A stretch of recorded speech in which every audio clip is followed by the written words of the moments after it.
satins have clothed some of the most fashionable of women. In tonight's program, we focus on two groups of people who have to be experts when dealing with fabrics. One is a young group of people venturing into the world of high fashion, and the other is the Indian dhobi, a fast disappearing breed. For a long time, the Indian dhobi has been trusted to clean some of the most delicate Indian sarees, as well as ordinary daily wear.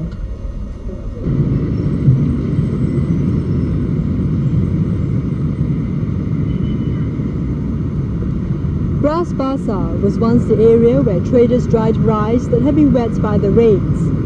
Later, the same piece of land was used by Indians who ran a traditional laundry business to dry clothes. And so we have the names Bras Basah, which means wet rice in Malay, and dhobi got, which means washing area in Tamil. With urbanization, the dhobis had to move away, and now the Indian dhobis are spread out all over the island.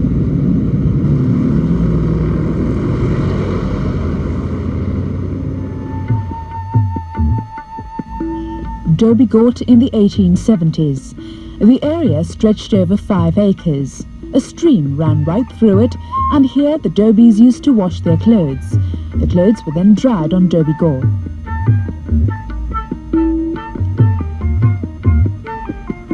In 1900, a ladies' lawn tennis club was built. Gradually, the Indians began to lose their drying grounds. A road appeared next to the stream. This was the beginning of Stamford Canal. The area became more built up. By 1939, the cafe building had come on the scene. All the dhobis had to move away.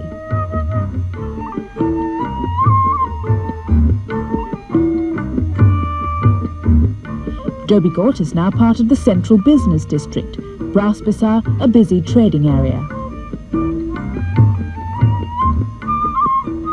Bras Basah Park is all that remains of the dhobis' drying grounds. We found one dhobi in a remote corner of Singapore, working in a kampung off Changi Road.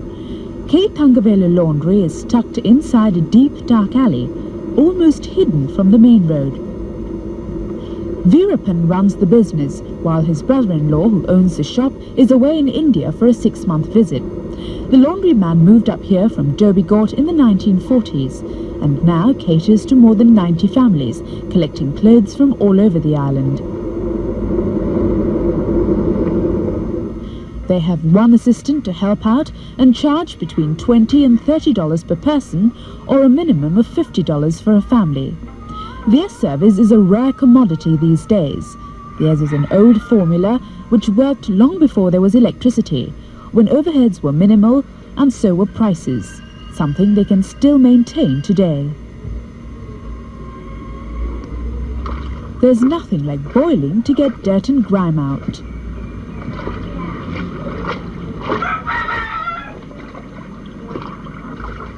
Essential to the dhobi is a cauldron, large enough to boil and soak the piles of clothes which have to be cleared each day.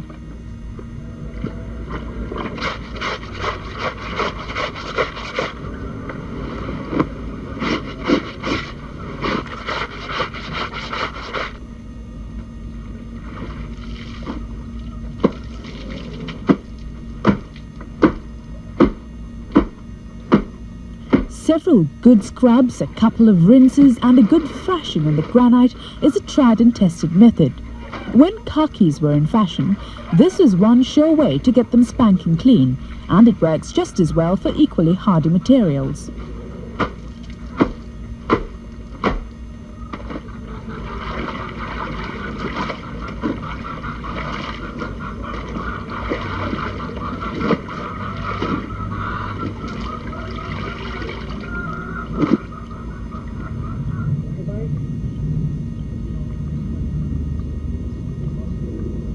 There's nothing like the smell of the sun in your clothes.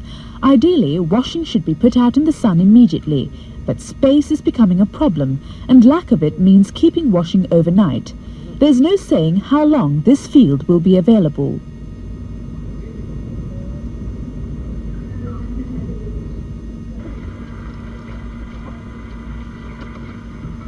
Veerapan also has problems finding workers to do the job. Imported labour from India isn't easy to come by, and he can't depend on his family. During the war, he sent his children to India, where they now live as farmers. He's thought about buying washing machines, but they're not the same.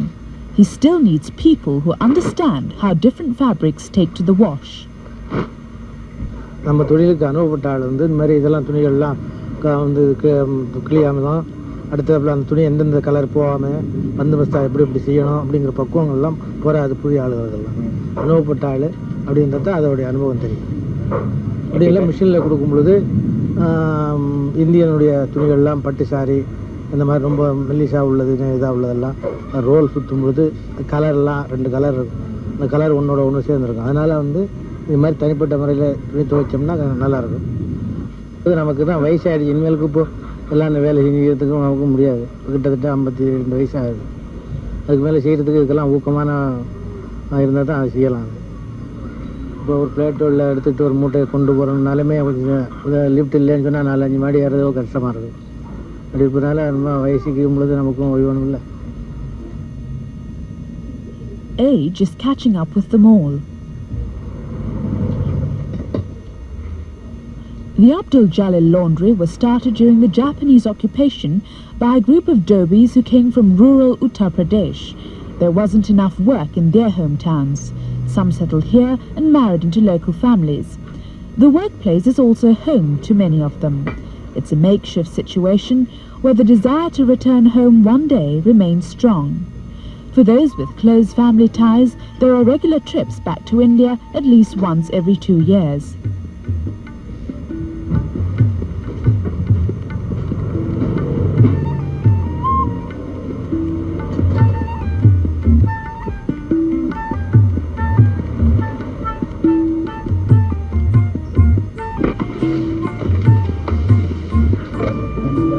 For many existing Dhobies, there is also the problem of the second generation taking over.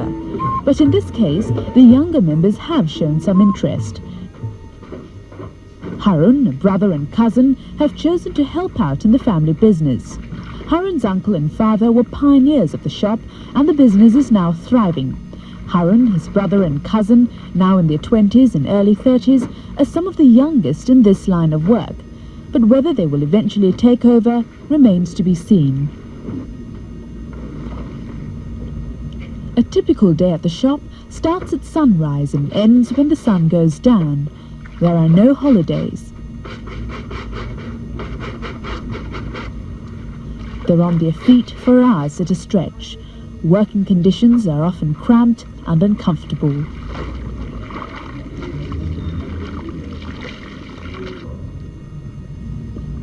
There's a special method even in the way the clothes are dried. The fabric is caught in the twist of the lines without using pegs. It's another cost-cutting measure and also saves time.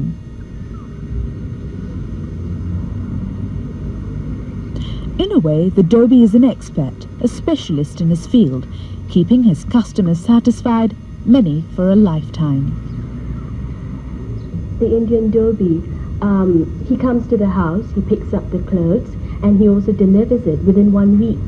Furthermore, they also give you some useful hints on how to maintain the clothes, the fabric, and they also tell you where you have gone wrong. Sometimes I offer a piece of clothing for dry cleaning and he tells me, no, you shouldn't. It does not need dry cleaning. Perhaps what you need is starch. When the Dhobies wash clothes, it comes out as clean as I would like to have them. It comes out crispy and clean. Lot of stains which, in spite of all the publicity and advertisement, the washing powder and the detergent powders give, I find do not take the stains away. Whereas when my dhobi does it, I feel unless it's a rust stain, all the other stains go off. And I like the regularity with which the washing is done in spite of rains. Whether rain or no rain, my dhobi comes to my house on Tuesday mornings and gives me my clothes and gets it accounted for at the end of the month. Hello, dhobi, dhobi, dhobi.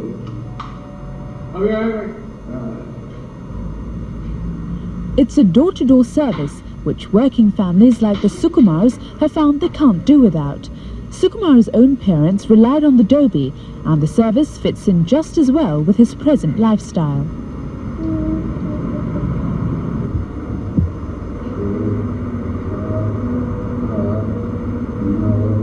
While the prices of other services have gone up, this one has stayed the same a good many years. The Sukumars, a family of 4, spend about $30 a month, 50 cents for a shirt, $1 for a bed sheet and $2 for a curtain.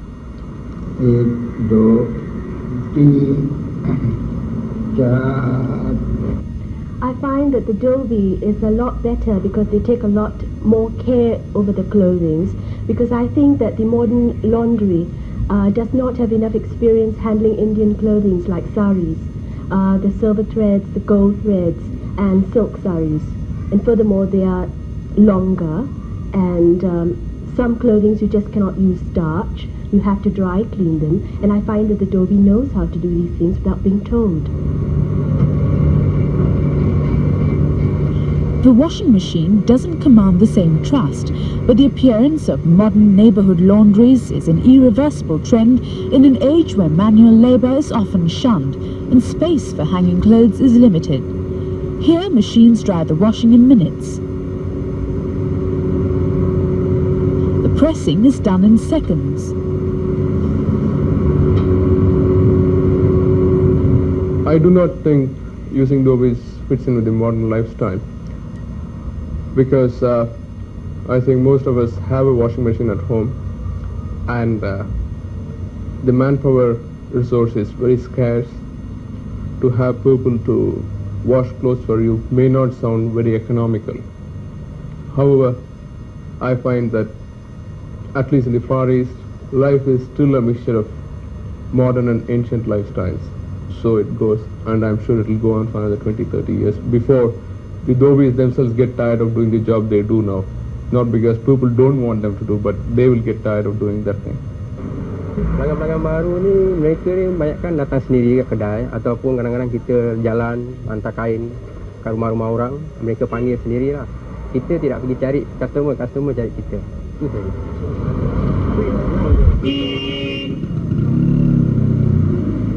There are still many die-hard customers who appreciate the special service the Dhobies offer. Those who have experienced this brand of service will have cause to lament when the regular deliveries of their favourite dhobi becomes a thing of the past.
Shades of East and West, slinky jersey, cool cotton and tough denim.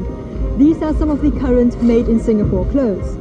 They represent the work of a new breed of young local designers, many of whom are under the age of 30. These clothes are fast getting a following amongst the young. But how do the designers themselves feel? We went out to find out more about their work and their ideas. Well, I do research on fashion and consumer trends, and we take in their needs and their lifestyles, and from there we get a guideline. Also, feedback is very important, whether from a customer or from a department store buyer. And a garment which is easily accessorized and suitable for a wide range of activities is most likely to sell. So it all boils down to a designer's job is to create a product that sells. Fashion is self-expression. It's free, individual and versatile. It's becoming more ambiguous in terms of sexuality. There is no real definition between the male and female sexes, and I believe that accessorizing and coordinating play an important part. Jut Ling is 22 years old. Until 6 months ago, she was making good money selling insurance. But she gave it all up to go into fashion design. What she starts out with is lots of fashion ideas and hardly any capital. She has to rely on someone else to turn her designs into ready-to-wear garments. Jut Ling's clothes are made in small shops scattered all over the island, mainly in HDB estates. 44 bunches. Then you put padding. Here you put the trimming. Remember the last time I had one black satin ribbon? Yeah. You mean you want to buy or you want to? Yeah. Or just Jut Ling has to convey her ideas to the dressmaker and make sure she gets them right. How about the buttonholes? How far apart you want? About 1.5 inches. They first work towards a sample with a cut and finish of the required standard. Only 2 or 3 pieces will be made of each design. Jut Ling manages to produce only 200 pieces a month. Her designs have caught the eye of department stores, both local and abroad. But she's had to turn them down because she lacks production capacity. In addition, Jut Ling has little control over quality, and she has to accept the goods made, even if they're less than satisfactory. Initially, my cutters and my sewing girls, they normally complain that it's very difficult and tedious to make my designs. But it's getting better now because they're getting more accustomed to it and they make less mistakes. Choice of fabric is limited to what's available on the market, and it means hunting island-wide to find what she wants. Even then, she sometimes can't find the right fabrics. Few local designers have the luxury of manufacturing their own fabrics. That market is still monopolized by the top international manufacturers with the means. Jut Ling is not quite in the same league, at least not yet. I should say that financial difficulty will be my biggest problem. I probably would have to look for a financier. However, I've been approached and I'm still contemplating because I want to take full control over the creative side.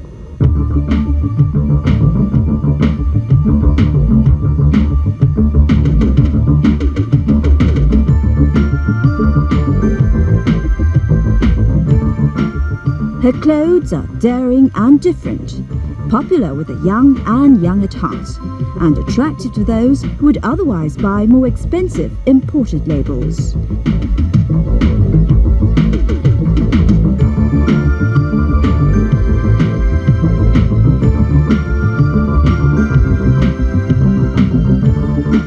But starting small hasn't inhibited Jut Ling's fashion instincts.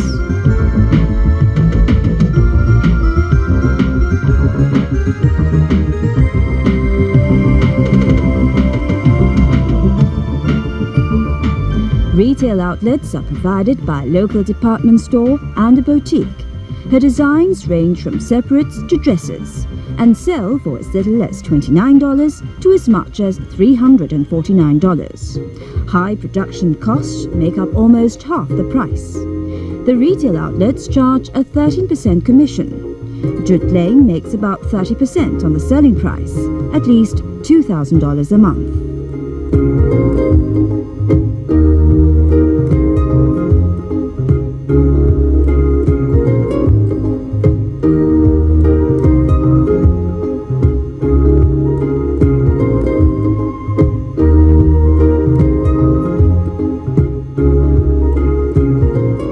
David has a booth in the same boutique as Jut Ling. He started designing department store lines for a large manufacturer 4 years ago. Today, he produces under his own label, for local outlets and for export.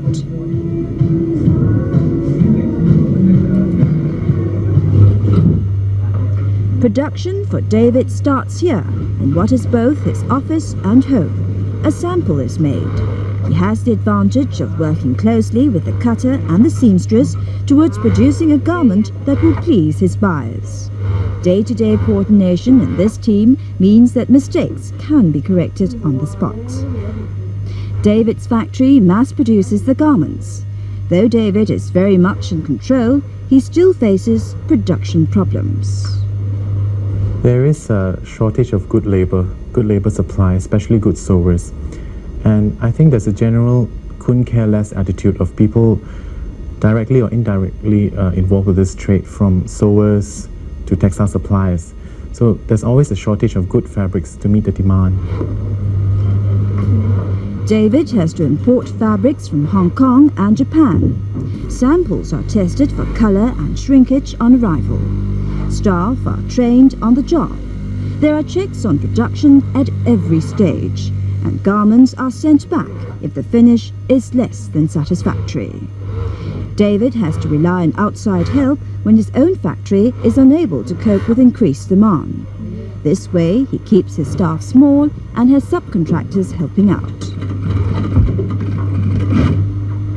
I'm keeping overheads low for my company by, doing everything myself. I'm in charge of designs, I take care of the retail, I do sales, and also my own deliveries.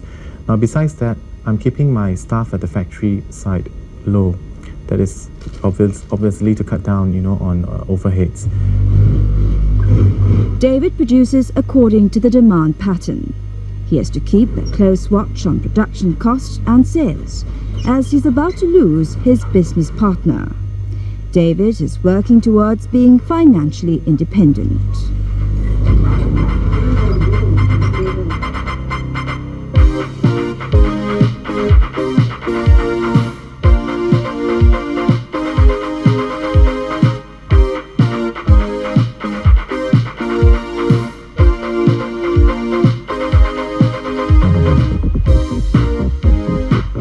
David makes 4 different lines, 1 for export, 1 for a boutique, and 2 for department stores.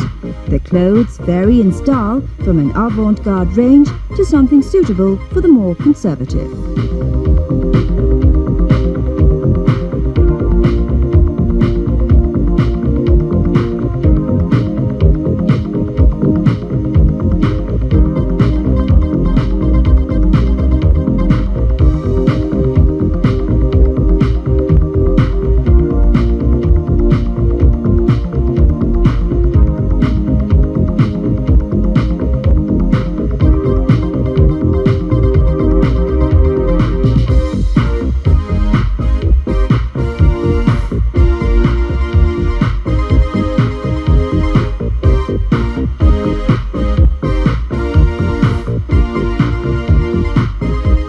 But whatever he makes, David's fashion philosophy remains the same.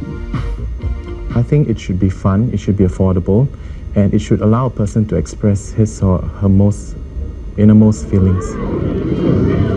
The prices of the collections also vary drastically, depending on whether they're for the department store, boutiques, or for export.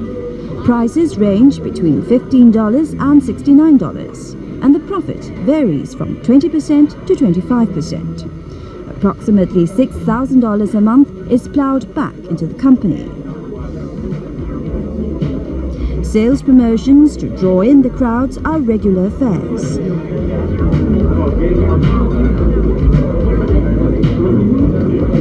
Both Drutling and David feel that to keep ahead, they have to be original and different. Their aim is to experiment and innovate, keep track of changing tastes. Well, I certainly hope my company will expand and increase sales. As for Singapore, I hope to see one day where all of us designers can work together and come up with our own Singapore fashion identity. Despite their youthful dreams, our young designers have realistic plans for the future. Their designs and ideas could add impetus and set a new direction for our fashion industry.